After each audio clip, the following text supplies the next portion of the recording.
काशीपुर में कुंडेश्वरी रोड स्थित होटल में कांग्रेस ने प्रेस कॉन्फ्रेंस की, तो वहीं पूर्व मुख्यमंत्री हरीश रावत भी काशीपुर पहुंचे। प्रेस वार्ता करते हुए पूर्व मुख्यमंत्री हरीश रावत ने कहा कि हरिद्वार ग्राम पंचायत चुनाव से बीजेपी ने लाभ उठाने के लिए पुलिस का राजनीतिकरण किया है। इसके गंभीर परिणाम सामने आए हैं। उन्होंने आगे कहा कि प्रदेश में आए दिन डकैती, हत्याएं हो रही हैं। काशीपुर जैसे शांति प्रिय शहर में अंतर्राष्ट्रीय गैंगस्टरों के नाम से रंगदारी मांगी जा रही है और पुलिस रंगदारी के लिए फोन करने वालों की खोज नहीं कर पाई है। हरीश रावत ने कहा कि बीजेपी के कार्यकाल में कानूनी व्यवस्था पूरी तरह से चौपट हो गई है। आधिकारिक किस्म के लोग अपने बिलों में से निकलकर घटनाओं को अंजाम दे रहे हैं। हर तरफ त्राही त्राही मची हुई है। हरीश रावत ने आगे कहा कि बीजेपी सरकार के कार्यकाल में आपराधिक गतिविधियों में तेजी बढ़ी है और रोज हत्याएं, लूट जैसी वारदातें घट रही हैं। शासन प्रशासन पर कोई होल्ड इसका नहीं है। भाजपा की दो बड़ी भारी पहचान हो गई है। एक तो महंगाई, चूल्हा नहीं जल रहा है, जो गृहिणी है उसका दिल जल रहा है। जो संभ्रांत परिवार हैं जिनके पास आमदनी के गलत स्रोत नहीं है। उत्तराखंड में जैविक खेती को बढ़ावा देने के लिए राज्य स्तरीय जैविक खेती कार्यशाला का आयोजन किया गया, जिसमें प्रदेश के सभी जिलों के किसान शामिल हुए। प्रदेश में रासायनिक खेती की बजाय प्राकृतिक खेती को बड़े स्तर पर बढ़ावा दिया जाए, इसका मकसद कार्यशाला से किया गया। कार्यक्रम में मुख्य रूप से गुजरात के राज्यपाल आचार्य देवव्रत को मौजूद रहे। आपको बता दें कि आचार्य देवव्रत ने प्राकृतिक खेती के क्षेत्र में बड़े स्तर पर रिसर्च की है, जहां आचार्य देवव्रत ने उत्तराखंड के किसानों से प्राकृतिक खेती को ज्यादा से ज्यादा करने का आह्वान किया। इस दौरान उन्होंने कहा कि हिमाचल प्रदेश में बड़े स्तर पर प्राकृतिक खेती की जा रही है, उसी तर्ज पर उत्तराखंड में भी इस खेती को बढ़ावा मिलना चाहिए। उन्होंने यह आश्वासन दिया कि गुजरात में कुछ एक्सपर्ट उत्तराखंड भेजे जाएंगे, जो प्राकृतिक खेती के क्षेत्रों में यहां किसानों को ट्रेनिंग देंगे। तो वहीं मुख्यमंत्री पुष्कर सिंह धामी ने कहा कि उत्तराखंड में प्राकृतिक खेती की अपार संभावनाएं हैं और हमें निरोग रहना है तो प्राकृतिक खेती को अपनाना होगा। उन्होंने इसके लिए 10 करोड़ की घोषणा भी की। साथ ही उत्तराखंड में प्राकृतिक खेती आयोग के गठन की भी बात कही।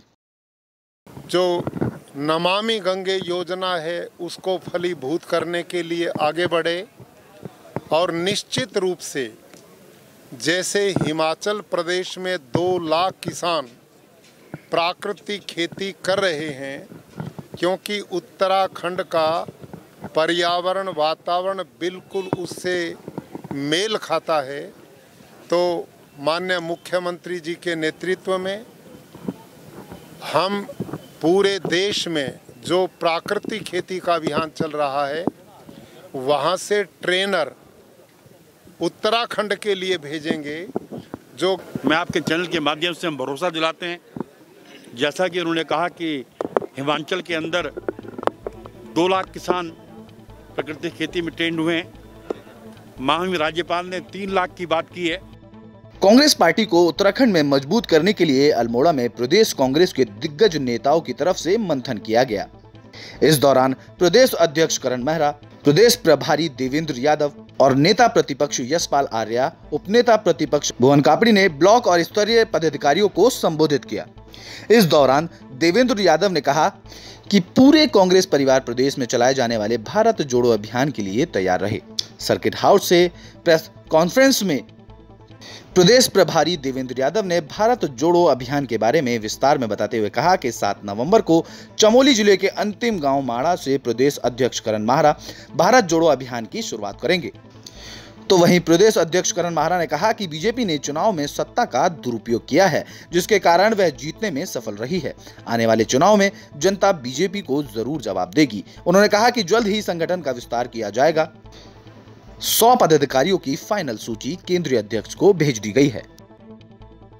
आज हमने अपने संगठन की कार्यकारिणी की, ब्लॉक प्रेसिडेंट्स और डिस्ट्रिक्ट प्रेसिडेंट्स की यहाँ पर मीटिंग बुलाई है। उसी संबंध में आज हम यहाँ पर चर्चा करेंगे किस तरीके से हम उसको सफल बना सकते हैं, कहाँ से कहाँ हमें आयोजित करनी चाहिए और क्या आगे में भविष्य की हमारी रूपरेखा है, क्या रणनीति है, क्या कार्यक्रम हम तय करने जा रहे हैं। भारत जोड़ो यात्रा जो आदरणीय राहुल गांधी जी का एक पूरे देश भर में संदेश देना चाहते हैं, भाईचारे को मजबूत करने के लिए, कौमी एकता को मजबूत करने के लिए। अनुवांशिक संगठनों की बैठक का है, जिसमें पीसीसी मेंबर्स की हम एक बैठक देहरादून ले चुके थे, लेकिन कुछ ये मानना था कि कुमाऊं में भी ये बैठक होनी चाहिए। तो आज ब्लॉक अध्यक्ष, जिला अध्यक्ष और पीसीसी के मेंबर्स की बैठक है और मुख्य इसमें जो एजेंडा है वो जो भारत जोड़ो यात्रा का अभियान उत्तराखंड में शुरू होना है उसको लेकर विचार मंथन है, ताकि हम जो बाणा से शुरू हो रहा है उसको कैसे करेंगे, ब्लॉक लेवल पर भी ये यात्रा हमारी होनी है। नेता प्रतिपक्ष यशपाल आर्या अल्मोड़ा पहुंचे, जहां उन्होंने भर्ती घोटाले को लेकर सरकार पर आरोप लगाए। उन्होंने कहा कि जांच के नाम पर सरकार प्रदेश की जनता को गुमराह कर रही है। कांग्रेस सरकार ने इस मामले में कोर्ट की देखरेख में सीबीआई जांच की मांग की लगातार की, लेकिन सरकार ने ऐसा नहीं किया। उन्होंने आगे कहा कि इस घोटाले के मास्टरमाइंड बेल आउट हो चुके हैं और फिर भी सरकार के पास इसको लेकर कोई जवाब नहीं है। वो बेल आउट हो चुके हैं, जमानत हो चुकी है, जेल की शिक्षों से बाहर हैं। हमारा कहना था कि माननीय उच्च न्यायालय के वर्तमान न्यायाधीश की देखरेख में सीबीआई जांच हो, लेकिन सीबीआई जांच करने से सरकार कतरा रही है और उन चेहरों को बेनकाब नहीं करना चाहती है जो वास्तव में आज भी पर्दे के पीछे हैं। उत्तराखंड के परिवहन मंत्री चंदन रामदास की तरफ से देहरादून स्थित ट्रांसपोर्ट नगर के अंतर्गत उत्तराखंड परिवहन निगम की कार्यशाला परिसर के नव निर्माण कार्य का शिलान्यास किया गया। तो वहीं उत्तराखंड परिवहन निगम की तरफ से विकसित फ्लीट मैनेजमेंट सिस्टम हमसफर और अटेंडेंस ऐप की लॉन्चिंग की गई। इस दौरान मंत्री चंदन रामदास ने बताया कि परिवहन सेवाओं को और भी बेहतर और आधुनिक बनाने के लिए ट्रांसपोर्ट नगर में उत्तराखंड परिवहन निगम की डिपो, कार्यशाला और कार्यालय का निर्माण किया जा रहा है, जिससे कि आम जनमानस को काफी सहूलियत मिलेगी। साथ ही फ्लीट मैनेजमेंट सिस्टम हमसफर और अटेंडेंस ऐप की लॉन्चिंग से ऑनलाइन सेवाओं को शिकायत दर्ज करने में भी जनता को काफी लाभ मिलेगा। आपको बता दें कि लगभग 25 करोड़ की लागत से इस परियोजनाओं को लागू किया जाना है। परिवहन निगम को बहुत बहुत बधाई देता हूं और बहुत बहुत शुभकामनाएं देता हूं। आने वाले समय में हम 2 ISBT बनाने जा रहे हैं, काठगोदाम और हरिद्वार को, और रुड़की, कोटद्वार, रामनगर, काशीपुर, रुद्रपुर और टनकपुर को हम केंद्रीय कार्यशाला बनाने जा रहे हैं। इस बीच हमने 2, एक ARTO कार्यालय रानीखेत और एक चंपावत में हम नया कार्यालय भी हमने खोले हैं। हम परिवहन के क्षेत्र में हम नया काम करने जा रहे हैं, क्योंकि परिवहन निगम पिछले कई वर्षों से घाटे में था। इस बार सबके सहयोग से, अपने कर्मचारियों के सहयोग से, अपने अधिकारियों के सहयोग से हम आज लाभ की स्थिति में हैं। हमने पिछला घाटा पाट कर हम आज लगभग 20 करोड़ हम लाभ में हैं। आने वाले समय में हम परिवहन निगम में नए बसों का बेड़ा बढ़ा रहे हैं, इलेक्ट्रिकल CNG वाहन ला रहे हैं, पर्वतीय क्षेत्र के लिए हम अलग से वाहन ला रहे हैं और 60 वाहन हम अपने परिवहन निगम की धनराशि से हम खरीदने जा रहे हैं। और आने वाले समय में हम परिवहन सेक्टर को और परिवहन निगम को उत्तराखंड के एक मजबूत वित्तीय संस्था के रूप में उभारने का काम करेंगे। मैं आज के अवसर पर सभी लोगों को बहुत बहुत बधाई, बहुत बहुत शुभकामनाएं देता हूँ। उत्तराखंड विधानसभा का शीतकालीन सत्र देहरादून में ही होने के आसार हैं। दरअसल कांग्रेस गैरसैंण में विधानसभा सत्र कराने की मांग उठा रही है, लेकिन इसके बीच हरिद्वार के 2 विधायकों ने देहरादून में ही शीतकालीन सत्र कराने का अनुरोध किया है। इस संबंध में यमुनोत्री विधायक संजय डोभाल ने मुख्यमंत्री पुष्कर सिंह धामी को पत्र लिखा है और गैरसैंण में अत्यधिक ठंड होने की बात कही है। बता दें कि विधानसभा सत्र के स्थल की चयन का फैसला प्रदेश की पुष्कर सिंह धामी सरकार को करना है, जहां विधानसभा अध्यक्ष ऋतु खंडूरी भूषण ने सोमवार को सत्र की तैयारियों को लेकर सर्वदलीय बैठक की थी। इसमें कांग्रेस समेत अन्य विपक्षी दलों ने गैरसैंण में सत्र आहूत करने का मुद्दा उठाया था। हालांकि स्पीकर ने इस सवाल को यहां कहकर टाल दिया था कि सत्र की तिथि और स्थल के बारे में निर्णय प्रदेश सरकार को करना है। सुख सुविधाओं से लैस कमरों में इन लोगों को सत्र चाहिए। सुख सुविधा के आदि ये विधायक हो चुके हैं। जिस समय जनप्रतिनिधि बनते हैं उस वक्त ये इस बात का ख्याल क्यों नहीं रखते कि हमें पहाड़ों में भी जाना पड़ सकता है। जो उत्तराखंड की भौगोलिक परिस्थिति है उसमें हर कीमत पर पहले तो सत्र ग्रीष्मकालीन गैरसैंण में होना चाहिए। राजधानी घोषित हुई है और ग्रीष्मकाल में इस बार सत्र नहीं हो पाया। ये ठीक है कि सरकार किस रूप में इस विषय को लेती है, कि हर विधायक को अपना सुझाव देने का अधिकार है। अंततः कैबिनेट का निर्णय ही सर्वमान्य होगा। प्रदेश में आर्थिक रूप से कमजोर छात्रों को निःशुल्क उच्च शिक्षा प्रदान किए जाने के लिए CIMS और UIHMT ग्रुप ऑफ कॉलेजेस के चेयरमैन ललित जोशी ने प्रेस कॉन्फ्रेंस की। प्रेस कॉन्फ्रेंस के दौरान बॉलीवुड एक्टर हेमंत पांडे भी मौजूद रहे। इस दौरान ललित जोशी ने जानकारी देते हुए बताया कि उत्तराखंड में तमाम ऐसे छात्र हैं जो विपरीत परिस्थितियों के कारण उच्च शिक्षा हासिल करने में असमर्थ होते हैं।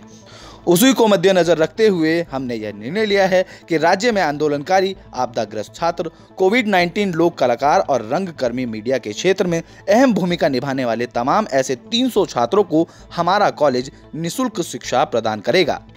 इसी के साथ ही जोशी ने बताया कि बीते 12 सालों में हम लोग निरंतर इस तरह के छात्रों के लिए काम कर रहे हैं और साथ ही बाकी तमाम कॉलेजों से भी अपील की है कि वह भी गरीब छात्रों को निःशुल्क शिक्षा उपलब्ध कराएं। जो मीडिया के क्षेत्र में जिन लोगों ने इस देश के लिए अपना न्यौछावर, वो भी एक फौजी सैनिक के रूप में मैं उनको मानता हूं, उनकी पीड़ा कोई नहीं जानता है। हर व्यक्ति आज, क्योंकि हम यहाँ पर बैठे हैं तो दुनिया हमको दिखाने के लिए आप यहाँ पर खड़े हैं, लेकिन मैं जानता हूं कि किस तरह से कोरोना काल में हमारे मीडिया के साथियों ने देश की रक्षा के लिए संघर्ष किया और उस संघर्ष के चक्कर में कई ने अपना बलिदान भी दिया है। तो मैंने ये भी सोचा कि क्यों ना हम अपने मीडिया के साथियों के ऐसे बच्चे जो हल्द्वानी के मुखानी थाना क्षेत्र के कालिका कॉलोनी में दिन दहाड़े कांस्टेबल की पत्नी की हत्या कर आरोपी मौके से फरार हो गए। घटना की सूचना मिलते ही मौके पर पहुंची पुलिस ने मामले की जांच शुरू कर दी। दरअसल मुखानी स्थित कालिका कॉलोनी में बाजपुर में तैनात पुलिस के कांस्टेबल शंकर सिंह का घर है और उनकी पत्नी खासरी देवी अपने बच्चों के साथ यहीं रहती हैं। जब वह सुबह उनके बच्चे स्कूल गए थे तो खासरी देवी अकेले ही घर पर थीं। इस बीच अज्ञात हमलावरों ने घर में प्रवेश किया और खासरी देवी के सर पर वार कर उनकी हत्या कर दी। बच्चे जब स्कूल से लौटे तब उन्होंने मां का शव कमरे में पड़ा दिखाई दिया। उसके बाद बच्चों की चीख पुकार सुनकर आस पड़ोस के लोग जुटे और पुलिस को पूरे घटनाक्रम की जानकारी दी। घटना के बाद पुलिस अधिकारी मौके पर पहुंचे। बता दें कि पुलिस की तरफ से मामले की फॉरेंसिक जांच कराई गई है। आइसोलेटेड जगह पे ये घर है। इस पूरे कॉलोनी में कहीं पे भी आप देख सकते हैं कि CCTV नहीं है और अकेले में ये इनकी पत्नी रह रही थी। जिसके द्वारा ये वारदात की गई है उसको पकड़ने के बाद, एप्रीहेंड करने के बाद ही इस घटना के कारणों का पता लगेगा कि ये घटना क्यों हुई, कैसे हुई है। लोगों को सतर्कता के लिए क्या कुछ कहेंगे? लोगों को किस तरीके से सतर्कता बरतनी है? ये ज़रूर कहना चाहेंगे कि जो लोग घरों में अकेले हैं वो एक तो CCTV लगाएं और किसी अनजान व्यक्ति के कॉल बजाने पे, आवाज़ देने पे बाहर ना आए। उत्तराखंड में स्वास्थ्य सेवाओं को बेहतर बनाने की कवायद तेज हो गई है। इसकी शुरुआत राजधानी देहरादून स्थित दून मेडिकल कॉलेज अस्पताल से की जा रही है। बता दें कि अस्पताल में मरीजों को हर संभव बेहतर इलाज के साथ साथ उनका डाटा भी अब ऑनलाइन किया जा रहा है। यानी कि दून मेडिकल कॉलेज में भर्ती मरीजों का ब्यौरा एक और क्लिक पर सभी को मिल जाएगा। किसी भी विभाग में कितने मरीज हैं और कितने बेड खाली हैं, यह जानकारी अब ऑनलाइन उपलब्ध होगी। इसके लिए पहले चरण में अस्पताल के 6 विभागों को ई-हॉस्पिटल पोर्टल से जोड़ दिया गया है, जिससे कि मरीज के भर्ती होने से लेकर डिस्चार्ज तक का रिकॉर्ड ऑनलाइन होगा। इसमें मरीजों को दी जा रही सुविधा का बेहतर प्रबंधन हो। इससे अस्पताल में उपलब्ध बेड की जानकारी ऑनलाइन ही मिल जाएगी, जिससे कि दूसरे अस्पताल में मरीजों को रेफर करते वक्त इसका फायदा मिलेगा। उसके लिए ऑनलाइन के प्रोसीजर तो वैसे तो मैक्सिमम लोगों के पास आजकल एंड्रॉयड फ़ोन है, उसमें अगर एक मैसेज डालें या उनको बता दिया जाएगा तो उसी हिसाब से रजिस्ट्रेशन करा सकते हैं आराम से। बहुत बड़ी सुविधा हो जाएगी, क्योंकि OPD में जो रश होता है ना, पर्ची बनाने के लिए लोगों की बहुत लंबी रश होती है। कम से कम उसमें 50% लोगों को तो रिलैक्सेशन मिल जाएगा। कब तक होने की उम्मीद? अभी तो बेटा प्रोसेस में है, अभी एग्जैक्टली डेट तो नहीं बता सकते हैं। जितनी जल्दी होगा उतनी जल्दी इसको शुरू कराने की कोशिश की जाएगी। 10 साल पुराने ऑटो विक्रम सड़क से हटने के फैसले का हरिद्वार की ऑटो यूनियन ने विरोध किया है।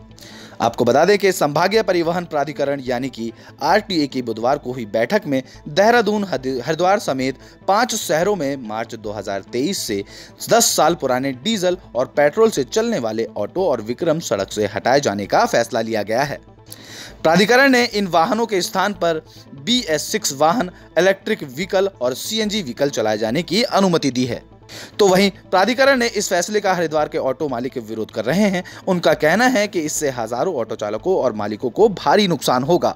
ऑटो यूनियन ने अपनी बात रखते हुए कहा कि मुख्यमंत्री को उन्होंने ज्ञापन भी भेजा है। हालांकि फैसला वापस न लिए जाने पर ऑटो यूनियन ने आंदोलन करने की चेतावनी भी दी है। ये तो बहुत दुर्भाग्यपूर्ण है। ऑटो रिक्शा वालों के लिए और विक्रम वालों के लिए समस्त यूनियन इसका कड़ा विरोध कर रही है। और ऐसा हमें नहीं लगता कि एकदम से 2023 तक डीजल वाहन ख़त्म कर दिए जाएंगे। अगर डीजल वाहन उन्हें ख़त्म ही करने हैं तो BS6 डीजल वाहन क्यों वो रजिस्टर्ड कर रहे हैं? ये जो ऑटो विक्रम वाले गरीब लोग हैं, मध्यम वर्गीय हैं, ये फाइनेंस करा करके अपने ऑटो लेके आते हैं, जेब से 1 लाख या 50,000 भी जमा करा के आते हैं। उसके बाद अचानक से इनको दोबारा से वो ऑटो चेंज करना पड़ जाएगा। ये तो बिल्कुल मारे जाएंगे, कहाँ जाएंगे ये, और ये इस चीज़ को झेल भी नहीं पाएंगे। इसलिए सरकार को इस ओर भी ध्यान दें कि इन लोगों की परेशानी को ध्यान में रखें और सोच समझ कर फैसला लें, अन्यथा इसके लिए उग्र आंदोलन किया जाएगा और जल्द ही हमारा एक दल मुख्यमंत्री से मिलने जाएगा इस विषय में।